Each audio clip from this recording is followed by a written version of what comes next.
Hello दोस्तों, पहले लाख प्रणाम। मेरा नाम है प्रियंका। स्वागत है आपका फिर से मेरे एक नए ब्लॉग में। आज मॉर्निंग टाइम पे जल्दी उठ के मैंने फटाफट कर लिया सबसे पहले अपने किचन का काम और शुरुआत हुई है गर्मा गर्म चाय के साथ। बिना चाय के जैसे दिन की शुरुआत ही नहीं होती, चाहे वो आप दूध वाली पियो या काली चाय पियो। फिर यहाँ पे मैंने गर्मा गर्म चाय भी बना ली थी और साथ में यहाँ पे आलू उबालने के लिए रख दिए थे नाश्ते के लिए।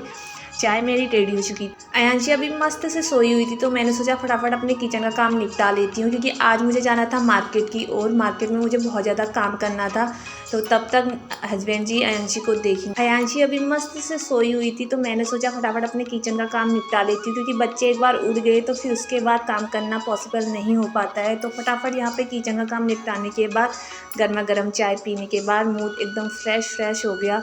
और सुबह सुबह तो इतनी ठंड हो रही थी ना, मैंने शॉल भी ओढ़ी थी। अंदर भी इतनी ठंड हो रही थी और बाहर तो कुछ पूछो ही मत। लेकिन जैसा हम सोचते हैं वैसा होता नहीं है। मेरी बेटी यहाँ पर इतनी जल्दी मेरे साथ ही उड़ गई थी, फिर मैंने उसको लोरी सुना के सुला दिया और फाइनली वो सो गई। और सोते ही मैं हो गई रिलैक्स फ्री। उसके बाद हस्बैंड जी चले गए अपने मॉर्निंग वॉक के लिए और बाहर काफ़ी ज़्यादा ठंडा भी हो रहा था। सच बताऊं तो इतने ठंड में मुझे बाहर निकलने का बिल्कुल मन नहीं कर रहा था, इसलिए मैंने सोचा कि सबसे पहले अपने किचन का काम ही निपटा लेती हूँ। अंदर का सारा काम करने के बाद नाश्ता वगैरह बनाने के बाद धूप भी निकल चुकी थी। फिर मैंने फटाफट से धो लिए अपने कपड़े। आज ये कपड़े मेरे पूरे 3-4 दिन के थे, क्योंकि फ़िलहाल हमारे छत में चल रहा था काम और फाइनली आज काम भी कंप्लीट हो चुका था। तो मैंने सोचा सबसे पहले कपड़े ही धो लेती हूँ, क्योंकि मौसम का कोई भरोसा नहीं है, कभी बादल लग जा रहे थे तो कभी धूप आ रही थी। लेकिन फाइनली धूप भी मस्त वाली आज निकल चुकी थी और कपड़े मैंने सारे तार में टांग दिए थे। उसके बाद मैं फटाफट से रेडी होके निकल पड़ी मार्केट की ओर। अयांशी का मन था कि मम्मा मुझे भी ले जाएगी, लेकिन वो जिद नहीं करती है जाने के लिए, क्योंकि उसे पता था कि पापा मेरे साथ हैं। तो मैं फटाफट से ऑटो में बैठ के निकल पड़ी मार्केट को। और मार्केट में पहुंचते ही फटाफट मैंने कर लिया अपना काम, क्योंकि मुझे जल्दी घर भी आना था, क्योंकि हस्बैंड जी को उसके बाद जाना था ऑफिस। तब तक अयांशी पापा के साथ ही रहने वाली थी और उसने मुझे मंगाई थी अपने लिए चॉकलेट। मार्केट का काम कंप्लीट करने के बाद मैं फटाफट निकल पड़ी घर की ओर।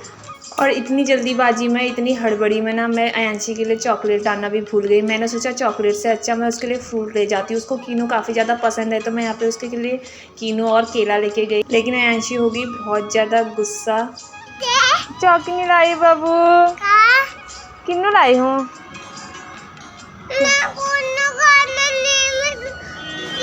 फिर जैसे तैसे मैंने उसे मनाया, क्योंकि मेरे पास था एक एक्स्ट्रा चॉकलेट पहले से ही घर में। लेकिन इन दोनों ने कमरे का ऐसा हाल करा था ना, मेरा दिमाग तो पूरा फिर गया। मुझे इतना गुस्सा आया इन दोनों को देख के।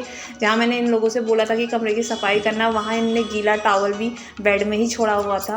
थोड़ी देर के लिए भी कहीं चले जाओ ना, कमरे का ऐसा हाल हो जाता है, क्या ही बताऊँ। घर आके मैंने फटाफट से फिर अपना काम निपटाया। तो आज के लिए इतना ही, फिर मिलते हैं दोस्तों, बाय बाय।